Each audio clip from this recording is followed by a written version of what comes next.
बिस्मिल्लाहिर्रहमानिर्रहीम। अस्सलाम वालेकुम नाज़रीन, आप यूट्यूब चैनल देख रहे हैं, मैं इमरान खान हूँ। नाज़रीन, रोज़ाना हमें एक नई गवाही मिल जाती है कि जो भी पाकिस्तान में हो रहा है इसके पीछे मिलिट्री एस्टेब्लिशमेंट है। और ये जो आइनी तरमीम 26वीं हुई, ये भी मिलिट्री एस्टेब्लिशमेंट ने ज़बरदस्ती गर्दन पे घुटना रख के करवाई। और ये जो अब हो रही है 27वीं आइनी तरमीम, अभी भी जो अंगूठा है वो गले के ऊपर एस्टेब्लिशमेंट का ही है। इसकी एक और मैं आपको सबूत देता हूं कि एस्टेब्लिशमेंट जब काम करती है तो फिर उसको 100% होना होता है उनके मुताबिक, यानी वो उन्होंने कर लेना होता है। चाहे पाकिस्तान का उसे जितना मर्जी नुकसान हो जाए, चाहे अवाम का जितना मर्जी नुकसान हो जाए, लेकिन उन्होंने कर देना होता है अपने ज़ाती मफाद के अंदर।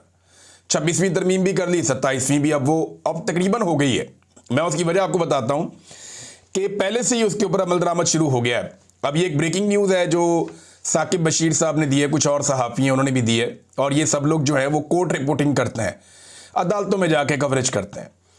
तो इन्होंने बताया जी कि ज़राए के मुताबिक मुमकिना 27वीं तरमीम के नतीजे में तश्कील होने वाली वफाकी आइनी अदालत, ये एक नई अदालत बनाने जा रहे हैं ना, जिसमें कोई 9 जजेस कहते हैं होंगे, और उसका चीफ जस्टिस भी 70 साल की उम्र के बाद रिटायर होगा। यानी जस्टिस अमीनुद्दीन साहब जो हैं वो उनके लिए लंबे रास्ते इन्होंने खोल दिए हैं, क्योंकि उन्होंने काम ही बड़ा कमाल करके दिया है। तो अब इसके अंदर ये बता रहे हैं जनाब के वफाकी आइनी अदालत की जगह का इंतखाब के काम शुरू हो गया है। आइनी अदालत शरीयत कोर्ट की जगह बनेगी, जबकि शरीयत कोर्ट इस्लामाबाद हाई कोर्ट के तीसरे फ्लोर पर मुंतकिल करने का इम्कान है। इस्लामाबाद हाई कोर्ट का तीसरा फ्लोर खाली कराने का काम जारी है। अब ये खबर जो है पाकिस्तान के डिफरेंट चैनल्स के ऊपर भी चल गई, तो आप अंदाज़ा करें कि अभी तरमीम हुई नहीं, यानी पहले पिंड बसिया नहीं तो चक्के पहले पै गए। इन्हें डाकू जो है वो पहले आ गए, अभी तो गांव में आबादी नहीं हुई, तरमीम बनी नहीं, हुई नहीं, लेकिन तरमीम की इतना यकीन है एस्टेब्लिशमेंट को कि हमने ये कर लेना है। ऐसे उन्होंने नंबर पूरे किए हुए हैं कि उन्हें पूरा यकीन है कि हम ये कर लेंगे। जो आर्मी चीफ को चाहिए हम उन्हें दे देंगे, जो जजों को चाहिए वो हम उन्हें दे देंगे। और ये जो निज़ाम लूला लंगड़ा हमने बनाया 17 सीटों के ऊपर अवाम के मैंडेट के खिलाफ, इसको घसीटने के लिए हम पूरे इकदाम कर लेंगे।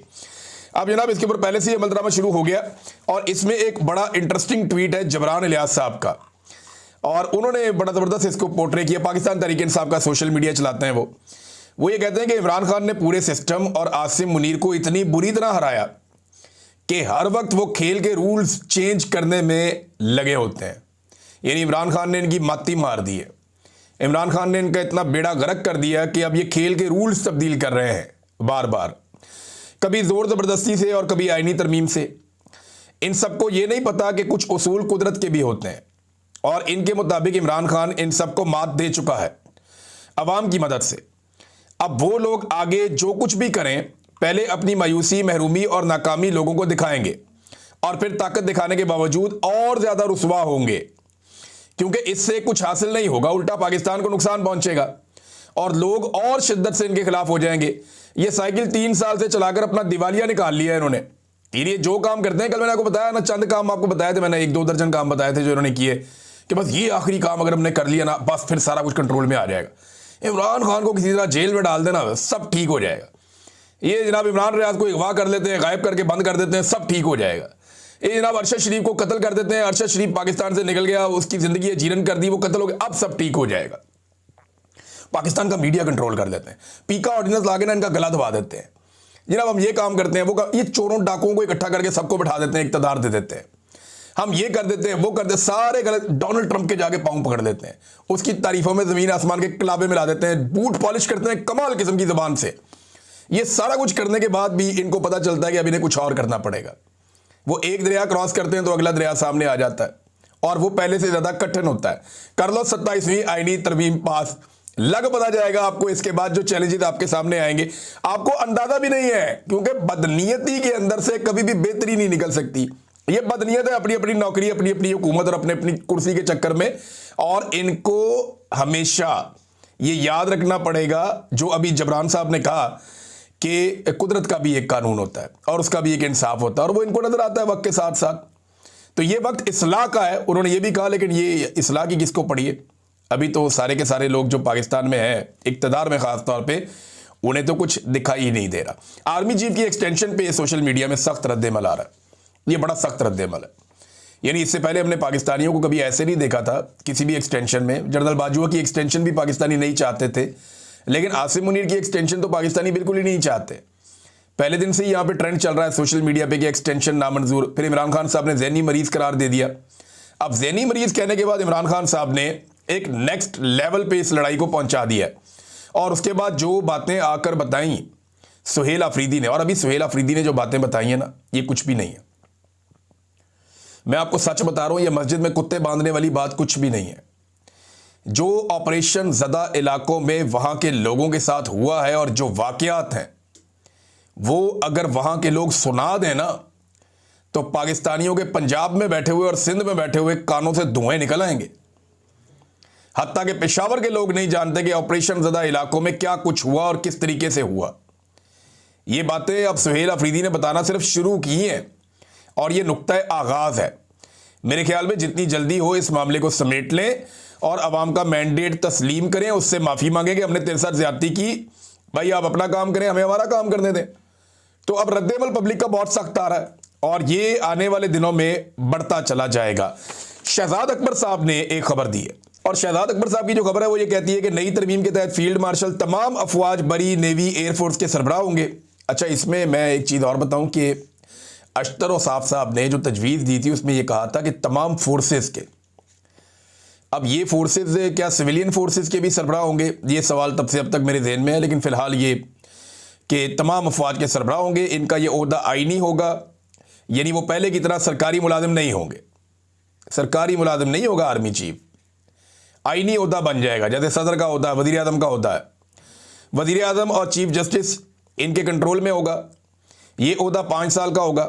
यूं आसिम मुनीर ओहदे की मियाद 2025 से शुरू होगी और इस ओहदे में एक्सटेंशन की ऑप्शन भी मौजूद होगी, यानी वो चाहे तो 2030 में एक्सटेंशन लेके 2035 तक रह सकता है इस ओहदे के ऊपर। तो जनाब ये इस तरह से शहजाद अकबर साहब ने इसकी एक मंजरकुशी की है। नाज़रीन, एक बड़ी इंटरेस्टिंग बात मैं आपको बताता हूं कि अभी तक किसी के पास भी 27वीं आईनी तरमीम का कोई मुसव्वदा नहीं है। अंदाज़ा कीजिए आप, ये जो 27वीं आईनी तरमीम है ना, इसका कोई भी मुसव्वदा अभी तक किसी के पास भी नहीं है। हुकूमत के लोगों से पूछो तो वो कहते हैं जी हमने तो बातें सुनी हैं। सिर्फ वज़रा से आप बात करें, अगर आपका किसी से ताल्लुक़ है तो वो कहते हैं जी नहीं। आप अपोजिशन से पूछें, फजलुर रहमान से पूछें, फजलुर रहमान साहब तो अभी हुकूमत को कह रहे हैं जी मेरा बहुत बड़ा मुतालबा है। मुतालबा ये है कि जो आईनी तरमीम है जो आप पास करवाना चाहते हैं उसका मुसव्वदा मेरे सामने ले आएँ, ला के ज़रा मुझे पढ़ा दें और असली मुसव्वदा हमें दे दें। अंदाज़ा करें, पाकिस्तान के अंदर एक आईनी तरमीम हो रही है और किसी को नहीं पता कि इसका एक्चुअल मुसव्वदा क्या है और इसके अंदर क्या लिखा है और वो कौन सी चीज़ है आइन में जिसमें इस वक्त की मिलिट्री एस्टेब्लिशमेंट मौजूदा कठपुतली हुकूमत से तरमीम करवाना चाहती है। इसके बारे में कोई खबर बाहर नहीं आ रही, किसी को नहीं पता कि इस मुसव्वदे के अंदर है क्या या ये करवाना क्या चाह रहे हैं, किसी को कुछ पता नहीं है। लेकिन पाकिस्तान के अंदर ना मैंने लोगों का किबला बदलते हुए देखा है। ये नजम सेठी साहब हो गए, बहुत सारे और सहाफ़ी हो गए, ये दिन रात इमरान खान साहब के दौर के अंदर जमहूरियत के राग अलापते थे। इमरान खान ने एक दिन कहा कि वो सख्ती करना चाहते हैं करप्शन के खिलाफ, जैसे चाइना की उन्होंने मिसाल दी, तो साथ ही इन सब ने रोना पिटना शुरू कर दिया। इन्होंने ऊंची ऊंची मुर्गों की तरह अजानें देना शुरू कर दी, रोना शुरू कर दिया कि जनाब नहीं, ये तो इमरान खान मुल्क में डिक्टेटरशिप लेकर आना चाहता है, ये तो जमहूरियत का कत्ल करना चाहता है। और हमेशा ये कहते थे कि बदतरीन जमहूरियत भी बेहतरीन आमरीत से बहुत बेहतर होती है। इस किस्म की बातें कर करके इन्होंने कौम को जमहूरियत का चूरन बेचा बड़ा लंबा अरसा। और अब आप इनकी असल औकात चेक करें कि जिस वक्त इनको डंडा पड़ता है ना, या जिस वक्त इनके अपने मफादात के सामने कोई रुकावट आती है, तो ये अपने मफादात के लिए अपने नज़रियात को कुर्बान कर देते हैं। मिसाल के तौर पर ये देखें, नजम सेठी अब क्या कह रहे हैं, सारी दुनिया में जमहूरियत से रोमांस खत्म हो रहा है। भाई पूरे यूरोप के अंदर जमहूरियत है, अमेरिका के अंदर जमहूरियत है। अभी अमेरिका में डोनाल्ड ट्रंप के खिलाफ उम्मीदवार जीत गया न्यूयॉर्क से, ममदानी। 2 दिन पहले उसको सारे मुबारकबादें दे रहे थे। अब कह रही है पूरी दुनिया से जमहूरियत का रोमांस खत्म हो रहा है। अब सारी दुनिया चाइना की तरफ देख रही है। ऑस्ट्रेलिया में जमहूरियत है, न्यूजीलैंड में जमहूरियत है, जापान में, दुनिया के हर मुल्क में आप जहाँ चले जाएं, इंडिया इतना बड़ा मुल्क है, वहाँ पर जमहूरियत है। अफगानिस्तान की तरफ जमहूरियत मांग रहे हैं कि जनाब वहाँ पर अवामी हुकूमत होनी चाहिए। तो सारी दुनिया चाइना की तरफ देख रही है जहाँ 1 पार्टी सिस्टम है, हम भी उस तरफ देख रहे हैं। जमहूरियत में गरीब को कोई फ़ायदा नहीं होता, अमीर को फ़ायदा होता है। सारी दुनिया की डिक्टेटरशिप चाइना की तरफ देख रही है। अब नेशनल सिक्योरिटी एस्टेब्लिशमेंट इस मुल्क को आईनी तौर पर इस पार्लियामेंट की मोहर के साथ चलाएगी। अंदाजा करें नादरीन, बिल्कुल कैटेगोरिकली क्लियरली कह दिया उन्होंने कि ठीक है जनाब, उसको जस्टिफाई कर रहे हैं कि पाकिस्तान की मिलिट्री एस्टेब्लिशमेंट या सिक्योरिटी एस्टेब्लिशमेंट जो है वो पाकिस्तान को चलाएगी और स्टीयरिंग के ऊपर बैठाया हुआ होगा कठपुतलियों को। ये कठपुतली जो आजकल बैठे हुए हैं जिनके जरिए से आईनी तरमीम करवाई जा रही है। जब इमरान खान कोई सख्ती की बात करता था तो कहते थे डिक्टेटरशिप ले आया पाकिस्तान में, लेकिन अब आप हर दौर में ना नादरीन, हर डिक्टेटर को या हर फौजी ऑफिसर को या आर्मी चीफ को हर दौर में बड़े ज़बरदस्त नमूने मुयस्सर रहे हैं। हर दौर में बड़े ज़बरदस्त उनको तारीफ़ें करने के लिए खुशामदी जो है वो मुयस्सर रहे हैं। मिसाल के तौर पे ये मौलाना अब्दुल रहमान अशरफी, बड़ा नाम है इनका, बहुत सारे इनके स्टूडेंट्स हैं, लेकिन इनसे मंसूब एक डॉक्यूमेंट जो है वो सोशल मीडिया पे गर्दिश कर रहा है। ये जामिया अशरफिया लाहौर के थे, मौलाना अब्दुल रहमान अशरफी, जैसे आजकल वो है ना मौलाना ताहिर अशरफी, इसी तरह मौलाना अब्दुल रहमान अशरफी, क्योंकि जामिया अशरफिया से इनका ताल्लुक था। तो उन्होंने लिखा था एक पेज, उसके ऊपर जो उसका मेन वर्क था उस पर लिखा हुआ था, साथ ज़िया-उल-हक की तस्वीर बनी हुई थी और ज़िया-उल-हक की तस्वीर में से चारों तरफ किरणें निकल रही थी, नूर की किरणें निकल रही थी।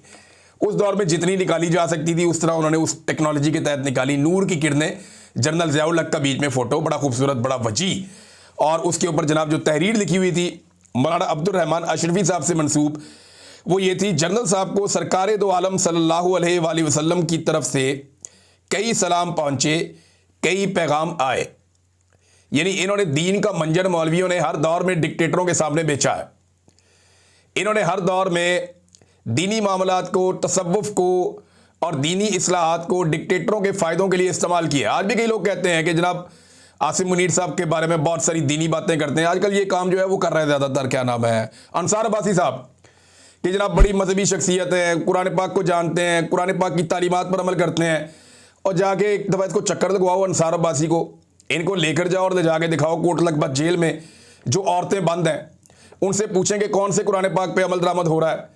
इनको लेकर जाओ मारंग बलोच से और उनके जो साथी गिरफ्तार किए गए हैं गैर कानूनी तौर पर, ज़रा उनसे मुलाकात करवाएं। फिर इनको लेकर जाएं तहरीक लब्बैक के उन लोगों के घरों में जिनके बंदे या उनकी लाशें वापस ही नहीं मिल रही, तो उनको पता चले कौन से इस्लामी उसूलों पे अमल दरामद हो रहा है। तो अंसार अब्बासी साहब, आप जैसे लोग माजी में भी मुयस्सर थे फ़ौजी अफसरान को और आजकल भी मुयस्सर हैं, तो कोई बड़ा फ़र्क नहीं आया ना आप लोगों के रवैयों में ना उनके रवैयों में। और इसकी वजह से पाकिस्तानी अवाम जो है वो हमेशा पिसती रही है। पाकिस्तानी अवाम जो है उसकी हालत ख़राब होती रही। कबायली अवाम को जंग के अलावा हमने दिया ही कुछ नहीं। यानी जब भी कबायली अवाम के बारे में बात होती है हम उन्हें सिर्फ जंग देते हैं और कुछ नहीं देते। लेकिन अभी क्योंकि कबायली इलाकों से पहला वज़ीर आला आया खैबर पख्तूनख्वा का, सुहेल अफरीदी, उसने एक बड़ा ज़बरदस्त ऐलान किया और ये ऐलान अब तक का सबसे बड़ा पैकेज है जो कबायली इलाकों को मिलेगा। और इसमें इमरान खान साहब के विजन के मुताबिक उन्होंने कहा जी 1000 अरब रुपए का तारीखी मंसूबा हम शुरू करने जा रहे हैं कबायली इलाकों में। वहाँ पे नए स्कूल बनेंगे, कॉलेजेस बनेंगे, टेक्निकल इंस्टीट्यूट बनेंगे, सड़कें, पुल और साफ़ पानी के मंसूबे बनेंगे, नौजवानों के लिए स्किल डेवलपमेंट और ट्रेनिंग प्रोग्राम्स होंगे, रोज़गार बढ़ेगा, पुलिस रिफॉर्म्स होंगी, जदीद तरबियत होगी और सिक्योरिटी सिस्टम आएगा भी पुलिस को। उन्होंने लेटेस्ट वेपन और गाड़ियाँ और चीज़ें इन्होंने फ्राहम की हैं खैबर पख्तूनख्वा ने। फिर जदीद अस्पताल, क्लिनिक्स और मोबाइल हेल्थ यूनिट्स वहाँ पे कह रहे हैं जी हम लेकर जाएंगे। स्पोर्ट्स कम्प्लेक्स और ग्राउंड्स तामीर किए जाएंगे ताकि खेलों को थोड़ी सी तकवीयत मिले खैबर पख्तूनख्वा में। फिर माशी इस्तेहकाम के लिए कह रहे हैं जी नए कारोबारी मराकज़ और तरक्की के नए मौके हम पैदा करेंगे। ये 1000 अरब रुपया लगाने जा रहे हैं। फिर तवानाई पे बताते हैं जी transmission line, feeders, solar system और सोलर ग्रिड, ये सारी चीज़ें वो ये कहते हैं जी हम लेकर जा रहे हैं कबायली इलाकों में ताकि कबायली अवाम की जो महरूमियाँ वो दूर हो जाए। अब उनको जंग ही देनी है सिर्फ कि उनकी मादनियात उठानी है, तो वहाँ पे जंग जारी रहे जैसे सूडान में है। सूडान में तो मामला साफ है ना, वहाँ पे जंग इसलिए है कि वहाँ से सोना निकालना है। लेकिन दुनिया में जहाँ पे भी मादनियात होती है वहाँ लड़ाई हो जाती है। तरक्की याफ्ता ममालिक के अलावा पूरा अफ्रीका आप उठाकर देख लें, कॉन्गो से सोना निकालता था फ्रांस, और भी कई मुल्कों के लोग आते थे वहाँ से सोना निकालते थे, और ये बड़ा लंबा अरसा कई दहाइयों तक वहाँ से सोना निकालते रहे, ड्रिजेस लगा के बहुत बहुत बड़ी मिकदार में सोना वहाँ से लेकर गए। पूरा यूरोप अमीर हो गया, इतना सोना लेकर गए वहाँ से कॉन्गो से। तो कॉन्गो में हमेशा एक ग्रुप दूसरे ग्रुप से लड़ता ही रहा है। जो सोने की गाड़ियां थी या ट्रक था जो उन्हें लेकर जाते थे, उनके रास्ते में कभी रुकावट नहीं आती थी। एक दूसरे को वो मारते थे जानवरों की तरह, उनको हथियार भी फराहम किए जाते थे। तो इसी तरह हर उस इलाके में जहां पे मादनियात होती हैं, बदअमनी पैदा की जाती है। जैसे बाई डिज़ाइन खैबर पख्तूनख्वा के कबायली इलाकों में बदअमनी पैदा की गई, लेकिन ये अच्छा कदम है जो उठाया जा रहा है। नाज़रीन, टीएलपी के हवाले से एक बड़ी खौफनाक इंफॉर्मेशन हमारे पास आई है। मैं उसे देख रहा था और हैरान हो रहा था कि ये क्या किया है इन्होंने। एक वकील साहब सामने आए हैं और ये पहली आवाज़ है जो हमारे सामने आई है। और वकील साहब जो है, इनका नाम है एहसानुल्लाह आरिफ, ये बारिश वकील हैं। इन्होंने ये बताया कि अब तक 24 तहरीके लब्बैक के शहदा की फैमिलियों ने इनसे रब्ता किया है अपनी लाशें लेने के हवाले से कि हमें हमारी लाशें मिलें। 24 लोग अब तक सिर्फ एक वकील से रब्ता कर चुके हैं। कई ऐसे होंगे जो डर के छुपे हुए हैं, बात ही नहीं कर रहे। कई ऐसे होंगे जिन्हें खामोशी से लाशें पहुंचा दी गई कि बोलना नहीं वरना ऐसी तैसी फेर देंगे। घर के बाहर आप एक सिपाही बिठा दें तो गरीब आदमी तो बात ही नहीं कर सकता। तो ये नाज़रीन सूरत हाल है कि जो मारे गए हैं लोग मरीदके में, उनके 24 केसेस सिर्फ एक वकील के पास है। और वो बताता है कि सैयद हशमतुल्लाह और सैफुल्लाह के कातलों में इनकी फैमिली पर दबाव डाला जा रहा है कि आप ये बयान दे दें कि साद रिजवी और अनस रिजवी ने गोलियां मार के हमारे भाइयों को कत्ल किया है। और लवाहिकीन जितने भी हैं उनके घरों पे पुलिस जा रही है, लगातार उनको ज़हनी तौर पे टॉर्चर कर रही है, उनके ऊपर दबाव डाल रही है कि जैसे हम कहते हैं वैसे चलो, इसके अलावा कोई और रास्ता नहीं है। नाज़रीन, फजलुर रहमान साहब के साथ भी मोहसिन नकवी साहब ने गेम डाल दी है। और ख़बर यह है कि मोहसिन नकवी ने डीजी पासपोर्ट को हुक्म दिया, और ये खबर हमें फ़हीम अख्तर मलिक साहब दे रहे हैं कि मौलाना फजलुर रहमान साहब का जो पासपोर्ट है इसके ऊपर सार्क का स्टिकर नहीं लगाना है। बांग्लादेश आपने जाना होता है, सार्क का स्टिकर लगता है पासपोर्ट के ऊपर, इसके ऊपर कोई वो वीज़ा शीज़ा नहीं होता। तो जनाब स्टिकर नहीं लगा, पासपोर्ट वापस फजलुर रहमान साहब को मिल गया। और ये जो पार्लियामेंटेरियंस के वीज़े नहीं होते, इनको सार्क का स्टिकर लग जाता होता है। फजलुर रहमान साहब ने 11 नवंबर को जाना था, लेकिन क्योंकि आईनी तरमीम करवानी है, फजलुर रहमान का यहाँ होना ज़रूरी है। और याद सादिक से भी पूछा, याद सादिक ने जाके उनसे पूछा, रब्ता किया डीजी पासपोर्ट से, तो उसने कहा जी हमें मोहसिन नकवी ने कहा है कि सार्क स्टिकर इनके नहीं लगाए जा रहे। तो फजलुर रहमान साहब ने 11 नवंबर को जाना था। बहरहाल अब आईडी तरमीम करें और फिर उसके बाद फजलुर रहमान साहब जहाँ जाना चाहते हैं जाए। वैसे भी पाकिस्तानी तो पाकिस्तान छोड़ छोड़ के भाग रहे हैं, फजलुर रहमान साहब तो नहीं जाएंगे, उनका तो यहाँ पे बिजनेस बड़ा अच्छा है, पॉलिटिकल बिजनेस, लेकिन पाकिस्तानी जा रहे हैं। गुज़िश्ता 9 महीनों में दुबई में 54,000 नई कंपनियां आई हैं, 54,000, और इनमें दूसरे नंबर पे जो है वो पाकिस्तान है। पाकिस्तान की बेशुमार फर्म्स वो दुबई में जाके अपने आप को रजिस्टर कर रही हैं और पाकिस्तान से पैसा निकल कर दुबई में जा रहा है।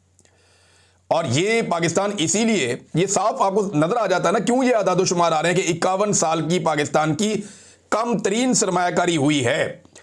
उसका रीज़न एक ही है ना, और वो यही है कि पाकिस्तान से लोग पैसा लेकर निकल रहे हैं, तो दुबई में बेशुमार लोग पैसा लेकर जा रहे हैं, सऊदी अरब में लेकर जा रहे हैं, अब यूरोपीय ममालिक में लेकर जा रहे हैं। लोग अपना पैसा निकाल कर मुख्तलिफ मुल्कों में जाके इन्वेस्ट कर रहे हैं कि पाकिस्तान के अंदर काम करना मुमकिन नहीं रहा।